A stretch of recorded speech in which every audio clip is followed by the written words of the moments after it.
Coat अद्दू निगरान हुकूमत अवामी relief में नाकाम। दरियादीन पनाह गिरदोनवाह में आटा नायाब हो गया। सरकारी तौर पर मिलने वाला आटा भी मिल मालकान की हट धर्मी की वजह से बंद कर दिया गया। पंजाब से हाथ जोड़कर मिन्नत करता हूँ, खुदा के लिए गरीबों को जीने दो, उनका हक ना छीनो। जैसे 650 रुपये का थैला पहले मिल रहा था वैसे ही चलने दो। इतनी महंगाई है, बेरोजगारी है।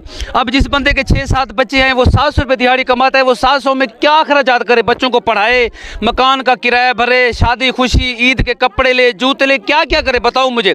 अवाम खुदकुशी करने पर मजबूर है। हुकूमत पंजाब से मैं इल्तिजा करता हूँ, मेहरबानी करें। जो आटे का रेट पहले था 650 रुपये, उसे उसी जगह पर रहने दे 650। जब तक नई गंदम नहीं आती, नई गंदम आएगी उसके बाद अगर गवर्नमेंट रेट बढ़ाएगी तो बात की बात बाद में देखा जाएगा। फिलहाल आप ऐसा करें, रमज़ान शरीफ आ गया है, महंगाई इतनी है, गरीब लोगों के घर में आटा नहीं है। यकीन करें, अब 50 आदमी आते हैं तो 300 औरतें आती है घर में शनाख्ती कार्ड ले।